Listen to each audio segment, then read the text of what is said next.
What happened to the 7 players drafted before Christian McCaffrey? Now, out of Stanford, I knew he was going to be amazing. He was taking kick returns to the house. He was taking slant screens, bubble routes, everything to the house. It was just every play, every time the ball was going to the crib. So I knew he was going to be really good. Drafted before Christian. I knew he was going to be really good. McCaffrey in the 2017 NFL Draft. Since then, he's just been, he's become one of the most dominant. Everyone did. You're not special. No. Offensive weapons in football. And a lot of people said McCaffrey wasn't going to translate because he was a white running back. That was actually a thing. They was like, when he gets to the league, he's not going to be as fast. He's a white running back. I'm being dead serious. Pro running back, record breaker. A hurdle for McCaffrey, leaping his way for the top. I said I wanted to play in the best street. Street wasn't in the title, though, because I wasn't, 100% going to play it. Touchdown! And centerpiece of every team. But, that was an actual thing. He's played for. And 49ers today. So, that was an actual conversation. They was like, McCaffrey ain't even a black running back. He's not going to be that great. And I was like, the fuck did I do anything? This nigga does everything. Catches, runs, throws. Fuck. Hey, landed their returns, kicks, punts. Superstar. 7 other players heard their names called. Cam, I haven't lost a single game. Appreciate it, Apollo. I don't know what you're talking about. Swerve just mad. I haven't lost a single game winning the best streak. First, some became stars in their own right, others faded into the background, and a few struggled to meet expectations. So today, we're taking a look back. What happened to the 7 players drafted before Christian McCaffrey?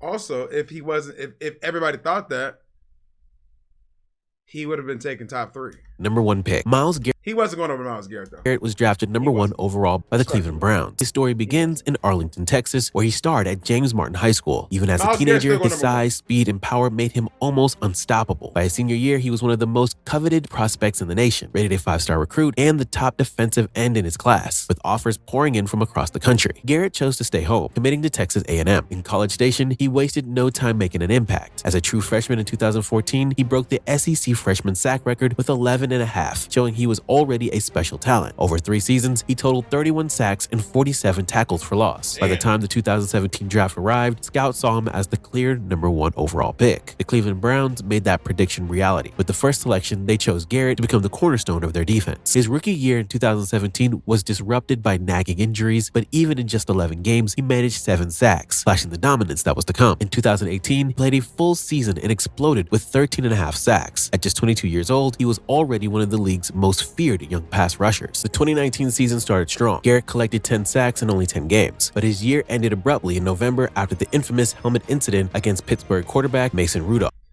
He hit that nigga in the head.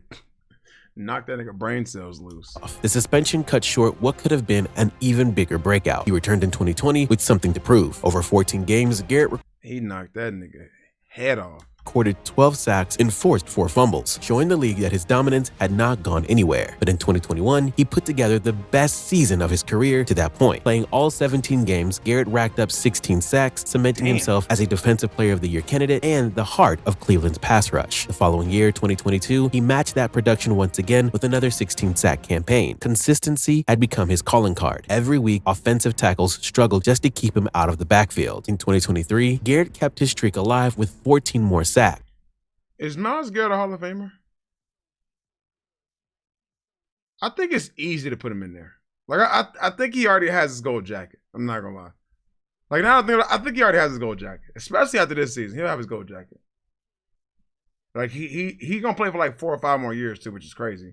But he has a gold jacket already. Plus 4 forced fumbles, once again earning All-Pro honors. Then came 2024, another season of elite production.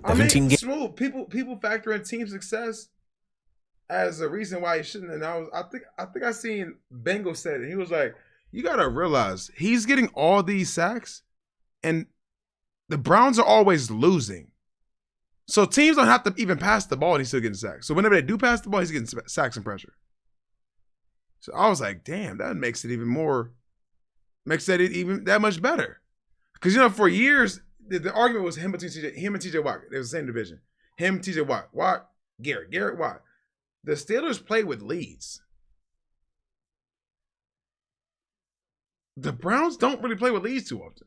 games, 14 sacks, and 3 forced fumbles, proving yet again that he wasn't slowing down. And now in 2025, Garrett remains at the top of his game. Though, through the first few weeks of the season, he's already tallied 4 sacks and added a career total that has climbed past 100. Earlier in the year, he briefly requested a trade, but ultimately signed a massive 4-year extension with the Browns, making him one of the highest paid non-quarterbacks in football. He also earned the number 8 spot on the NFL's top 100 list, a sign of the respect he commands from players across the league, from 5-star recruit to SEC record breaker to number 1 overall pick, and now one of the most dominant defensive players in his generation. Myles Garrett has lived up to the hype at every level. Number 2 pick. Mitch Trubisky was drafted number 2 overall by the Chicago Bears.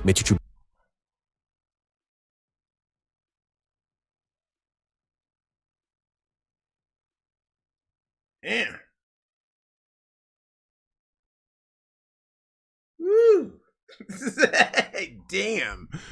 Trubisky's football journey began in Mentor, Ohio, where he started at Mentor High School. As a quarterback, his arm strength and athleticism set him apart. He threw for over 9,000 career yards and 96 touchdowns in high school, earning him a 4-star recruiting rank. Trubisky had offers from several schools, but chose This nigga stinks. This guy stinks. North Carolina, looking for a place where he could eventually lead an offense. At UNC, his path started slowly. Trubisky sat behind veteran quarterback Marquise Williams for 3 seasons. Bro, Marquise Williams was quarterback for our high school. This nigga was built like fucking a tank. He was like 6'3". She went like 75 pounds. 260. I think it was crazy. That shit was nasty. Seeing limited action but learning the position. Finally, in 2016, he earned the starting job. In his 1 full season as a starter, he delivered. Trubisky threw for over 3,700 yards, 30 touchdowns, and just 6 interceptions. His accuracy and mobility put him on NFL radars, and after that lone year, he declared for the draft. 2017 NFL Draft became one of the most infamous quarterback classes in history. The Chicago Bears traded up to the 2nd overall pick to select Trubisky, passing on both Patrick Mahomes and Deshaun Watson. The expectations were enormous from the moment his name was called. Trubisky's rookie season in 2017 was rocky. Played in 12 games, starting after the Bears benched Mike Glennon, and finished with just 7 touchdowns and 7 interceptions. Chicago saw flashes of potential, but also inconsistency. In 2018, things looked brighter. Under new head coach Matt Nagy, Trubisky made his biggest leap. He threw for over 3,200 yards, 24 touchdowns, and added over 400 yards rushing. The Bears finished 12-4, won the NFC North, and Trubisky was named to the Pro Bowl. But the season ended in heartbreak with the infamous double doink, missed field goal in the playoffs. The 2019 season was a step back. Trubisky's accuracy and decision-making came under fire as he threw for just 17 touchdowns against 10 interceptions. The Bears finished 8-8, missing the playoffs, and questions about his long-term future began to grow louder. By 2020, the Bears' faith in Trubisky was fading. He started the season but was benched in favor of Nick Foles, only to reclaim the job later in the year. Chicago scraped into the playoffs at 8-8, but Trubisky's numbers were modest: 16 touchdowns, 8 interceptions. That offseason, the Bears declined his 5th-year option, signaling the end of his time in Chicago. In 2021, Trubisky signed with the Buffalo Bills to back up Josh Allen. He didn't play much, but the change of scenery gave him a chance to reset his career and learn in a strong quarterback room. The following year, in 2022, Trubisky got another opportunity. The Pittsburgh Steelers signed him to compete for the starting job after Ben Roethlisberger's retirement. Trubisky began the year as QB1, but struggled to move the offense consistently. By midseason, rookie Kenny Pickett had taken. I didn't realize how ass this nigga was. Good God. Shit. Over, and Trubisky was relegated to backup duty once again. In 2023, he remained in Pittsburgh, mostly in a reserve role, starting only when Pickett was injured. His numbers were limited, but it was clear his days as a full-time starter were Pickett just be jumping on people for no reason. behind him. In 2024, Trubisky found we got one more thing about this video. a new home as a backup quarterback once more, bouncing around rosters and providing depth and veteran presence. His opportunities to start had dwindled, but a team still valued him as a professional and steady locker room presence. By 2025, Trubisky's career is defined not by stardom, but by resilience. Once a top 2 draft pick expected to carry a franchise, he has instead carved out a role as a journeyman, mentor, and backup quarterback. Though he never lived up to the hype of being drafted ahead of Mahomes and Watson, he remains in the league, extending his career nearly a decade through adaptability and persistence. From high school star to 1-year college wonder to NFL backup, Mitchell Trubisky's journey is a reminder of how unpredictable the quarterback position can be and how draft night decisions can define a legacy forever. Number 3 pick. Solomon Thomas was drafted 3rd overall by the it. Now, don't get me wrong. Solomon Thomas was like good for like a year and a half max. And that's out of his whole career. So maybe like 20 good games. Other than that, he was not good. And by good, I mean he was startable. They drafted him to put him beside Eric Armstead, I believe. They were trying to change the world. No. 49ers. Solomon Thomas grew up in Coppell, Texas, and later moved to Australia for a time before returning to the United States. At Coppell High School, he developed into a powerful defensive lineman with quickness and strength that stood out among his peers. He was rated a 4-star recruit and ranked among the top defensive tackles in the nation. With offers from schools across the country, Thomas committed to Stanford, where his intelligence, work ethic, and athleticism fit perfectly with the program. At Stanford, Thomas steadily rose through the ranks. After redshirting in 2014, he made his debut in 2015, starting as a sophomore and quickly becoming a difference maker. That season, he recorded 10.5 tackles for loss and 3.5 sacks, showing flashes of dominance. Was that Josh Rosen? That season, he recorded 10.5 tackles. Is that Josh Rosen? For loss. It is. That is Josh Rosen. 3.5 sacks, showing flashes of dominance. His breakout came in 2016. As a junior, he posted 62 tackles, 15 tackles for loss, and 8 sacks, earning Pac-12 Defensive Player of the Year. His biggest moment came in the Sun Bowl, where he single-handedly wrecked North Carolina's offense, recording a career high in tackles for loss. Ryan Switzer was supposed to be something, man. And a game-sealing sack against quarterback Mitch Trubisky. After that dominant performance, Thomas declared for the 2017 NFL Draft. On draft night, the San Francisco 49ers selected him with the 3rd overall pick. With that pick, the 49ers believed they had found a cornerstone defensive lineman who could anchor their rebuild alongside other young talent. Thomas's rookie season in 2017 was solid, though not spectacular. He played in 14 games, starting 12, and finished with 41 tackles and 3 sacks. He showed flashes of his quickness and versatility, but his production didn't match what most expected from a top 3 pick. In 2018, Thomas played in all 16 games, but his numbers dipped. He recorded 31 tackles and just 1 sack. Critics began to question whether he was being used correctly and whether his college dominance would ever translate to the NFL. The 2019 season brought... You did? Okay, Ken, let me know his name of this so I can, which one was it? So I can make sure it's right.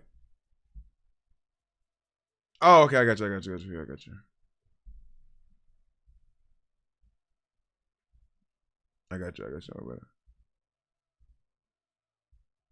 right, there you go.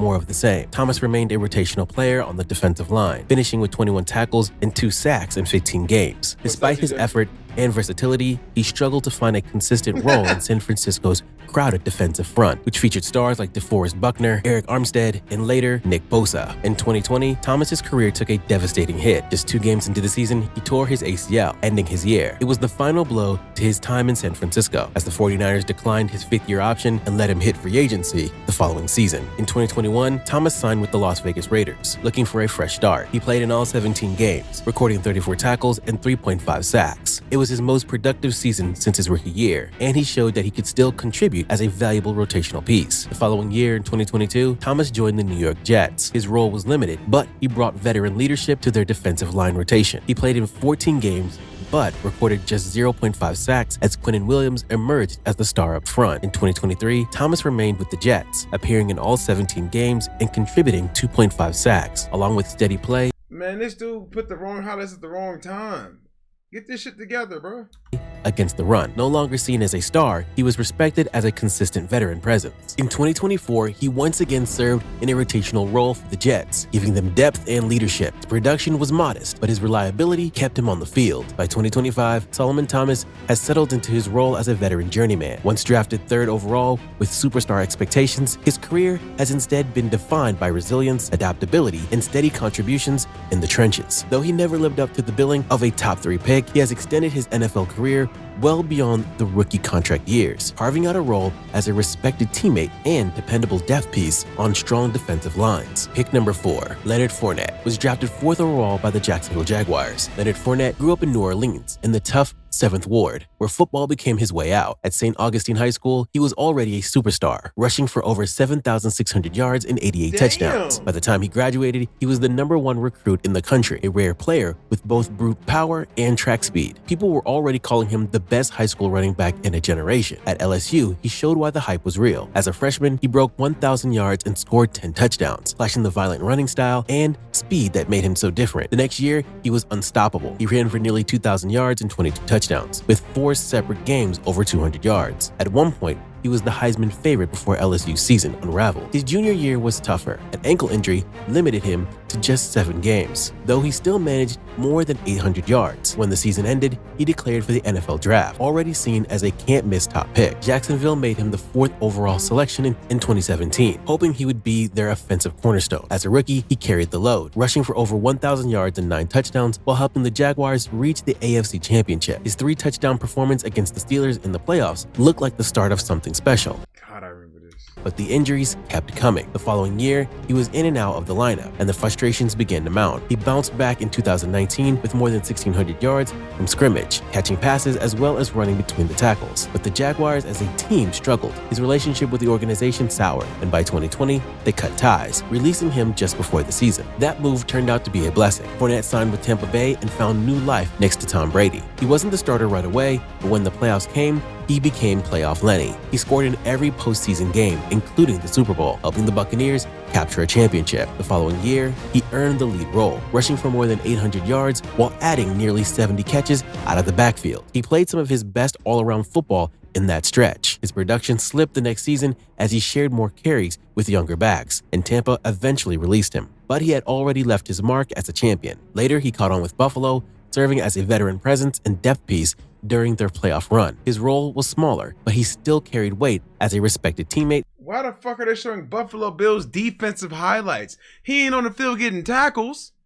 Who knew how to win in January. By 2025, Fournette's career has shifted from being the Motherfucker, that's James Cook. face of a franchise to being a battle-tested veteran. He may not have reached the long-term superstardom once predicted for him, but his legacy is secure. He was the unstoppable high school phenom, the LSU legend, the top 5 pick, and the running back who delivered when the lights were brightest. From the next great thing in New Orleans to Playoff Lenny on football's biggest stage, Fournette's journey shows that greatness can come in different forms than expected. Number 5 pick, Corey Davis was selected 5th over.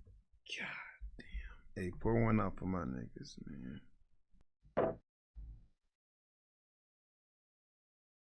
I forgot Corey Davis was in. Yo.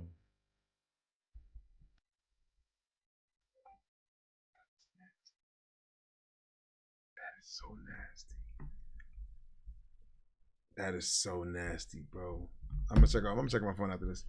That is, man. Oh my god. Overall by the Tennessee Titans. Oh my god.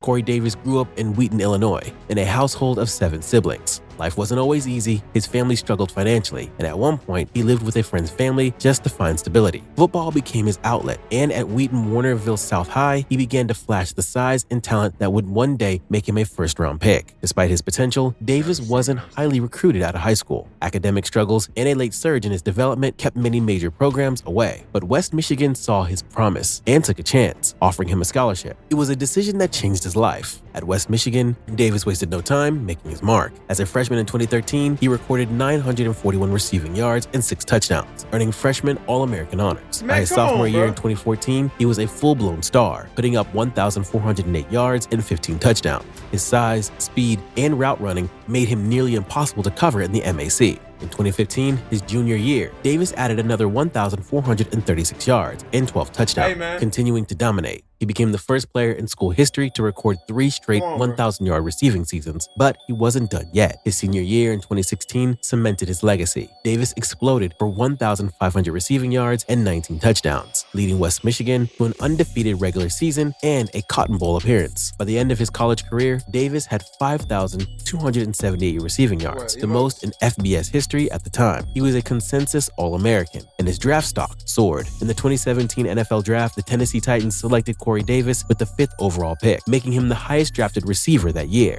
Expectations were sky high, as the Titans believed Davis could become their true #1 weapon for Marcus Mariota. Davis's rookie season in 2017 was slowed by hamstring injuries. He played This nigga was ass, okay? Ain't no hamstring injuries.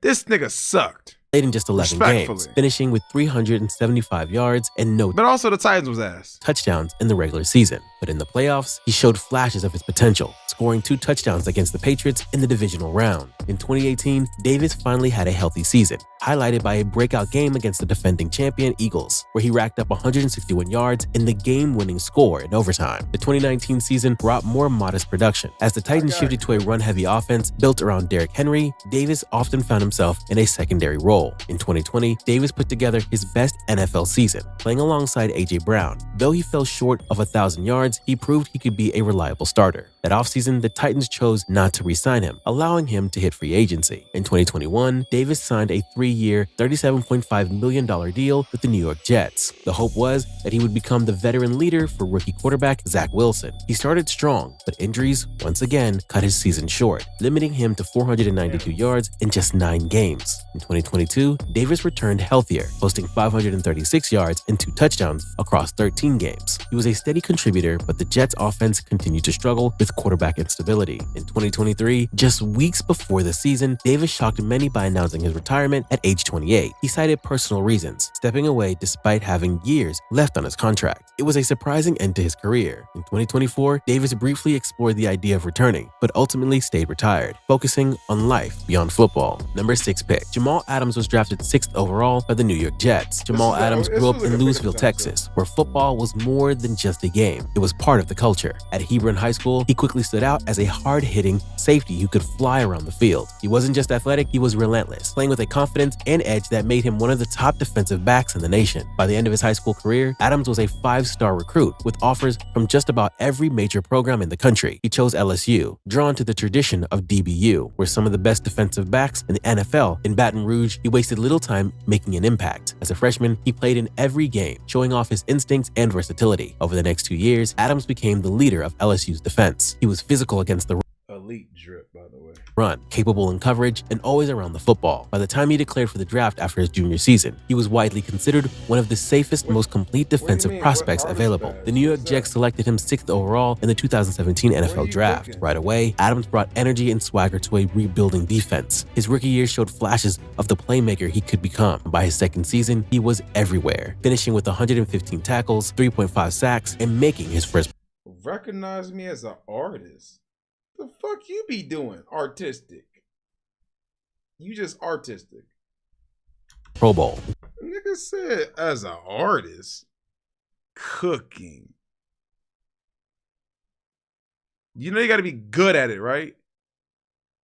2019, he took another leap, earning first-team All-Pro honors. His ability to blitz, cover, and hit like a linebacker made him one of the most unique safeties in the league. But behind the scenes, tension was growing. Adams wanted to be paid like a superstar, and the Jets weren't moving quickly to make it happen. By 2020, the relationship fell apart. Adams demanded a trade, and the Jets dealt him to the Seattle Seahawks for a massive haul of draft picks. Seattle believed he was the missing piece to revive their defense. His first season with the Seahawks was explosive. Adams set an NFL record for defensive backs with 9.5 sacks, flying off the edge as a blitzer. He earned another Pro Bowl nod, and Seattle made the playoffs. For a moment, the trade looked like a win. The years that followed were tougher. Injuries began to pile up. Adams missed significant time in 2021 and again in 2022, struggling to stay on the field. When healthy, he remained a force in the box, but his coverage ability was often criticized, and the huge price Seattle had paid for him drew scrutiny. By 2023, he was still battling to stay available, appearing in just a handful of games. His future with Seattle grew uncertain as the team weighed his contract against his durability. Today, he rejoined Pete Carroll's Raiders, playing linebacker for the Raiders. Number 7 pick. Mike Williams was drafted by the Chargers 7th overall. Mike Williams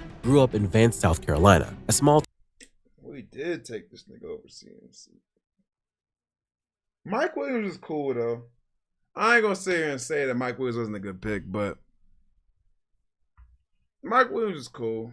The track star bad, so y'all just making shit up. Where he quickly became known as a dominant athlete. At Lake Marion High School, he was a star wide receiver, towering over defenders with his 6'4" frame and natural leaping ability. He caught passes effortlessly, racked up over 1,200 yards and 10 touchdowns as a senior, and became a 4-star. So nobody gonna say nothing about Bibb. What? Man, y'all just be wanting niggas to get time. Let them niggas rock. Let them rock out, man. Twitch help portal.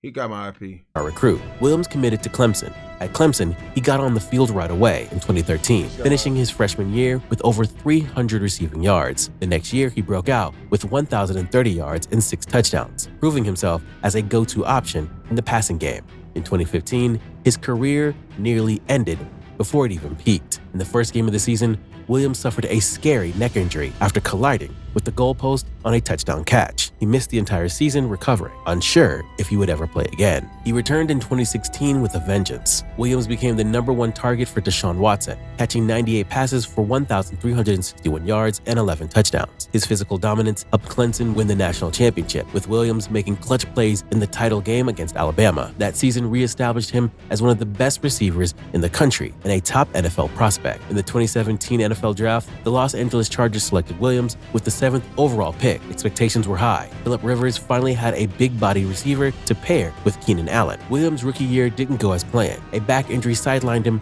for much of the season. You think I'm finna read all that at 10:36 p.m.? You're sadly mistaken. He finished with just 95 receiving yards, but by his second year, he started to flash the talent that made him a top pick. In 2018, he caught 10 touchdowns, including a memorable game against the Chiefs, where he scored 3 times and converted a game-winning 2-point This wasn't even that game. God damn it, this wasn't even that game. Conversion. In 2019, I'm about to leave a comment so I just think these are the right highlights. Williams showed off his big playability, averaging over 20 yards per catch while topping 1,000 receiving yards for the first time in his career. He established himself as one of the league's premier deep threats, using his size and athleticism to win contested catches down the field. When Justin Herbert arrived in 2020, Williams became one of his favorite targets. Injuries limited his production, but his ability to stretch defenses remained crucial. In 2021, he had his best season yet, posting 1,146 yards and 9 touchdowns, and proving himself as a true #1 option alongside Allen. The Chargers rewarded him with a new 3-year contract worth $60 million, but staying healthy continued to be a challenge. In 2022, he put up solid numbers, 895 yards and 4 touchdowns, but missed games with ankle and back issues. In 2023, disaster struck again when Williams tore his ACL early in the season, ending his year and casting doubt about his future with the Chargers. He returned to the field in 2024, working his way back from the injury and showing flashes of his old form, though the consistency wasn't the same. In 2025, he retired at just the age of 30 with the Chargers once again. #8 pick, Christian McCaffrey was drafted 8th overall by the Carolina Panthers. Christian McCaffrey was born into football, the son of former NFL receiver Ed McCaffrey and track star Lisa Simi. He grew up surrounded by athletics in Colorado. At Valor Christian High School, he became a legend. McCaffrey was electric with the ball in his hands, playing running back, wide receiver, cornerback, and returning kicks. He set state records with over 8,800 all-purpose yards and 141 total This nigga is moving. touchdowns, winning Colorado's Gatorade Player of the Year twice. Despite questions about his size and durability, recruiters knew he was special. He committed to Stanford, where his That nigga was moving. That's how a white man run the ball. versatility and work ethic fit perfectly. At Stanford, McCaffrey didn't take long to make an impact. As a freshman in 2014, he flashed his potential in a limited role. Then came his breakout. In 2015, he had one of the greatest. Bro, there's one moment I remember that McCaffrey had, and I was like, yeah, he's going to be nice. Literally. I didn't really watch too much college football like that all the time, but it was this one. This game right here.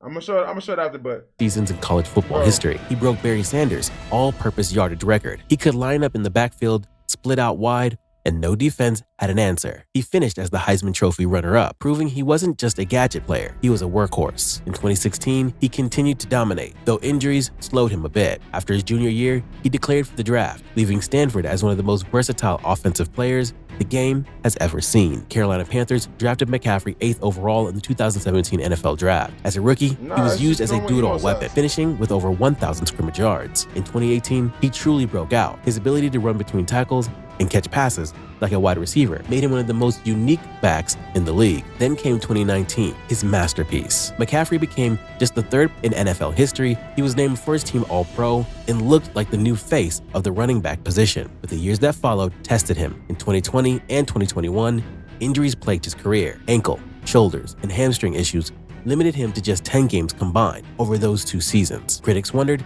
if his workload had caught up with him and whether he would ever return to his peak form. In 2022, everything changed. The Panthers traded McCaffrey to the San Francisco 49ers, a move that revived his career. In Kyle Shanahan's offense, hey nigga, watch it.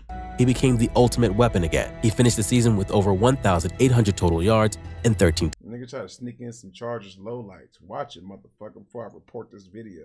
touchdowns, helping the 49ers make a You got one more chance. deep playoff run. His impact was immediate. San Francisco finally had the perfect piece for their offense. In 2013, he took it even further. McCaffrey led the NFL in rushing yards, rushing touchdowns, and total touchdowns, solidifying him as the best running back in football. He carried the 49ers all the way to Super Bowl 58, where they fell just short of the Kansas City Chiefs in overtime. Even in defeat, McCaffrey's performance, including a long touchdown run, reminded the world of his greatness. To start the 2025 season, he's been nothing short of incredible. Let's hope he can stay healthy. Ultimately, Myles Garrett is the only person drafted above him that's even close to his greatness. For more of the best football content on YouTube, subscribe.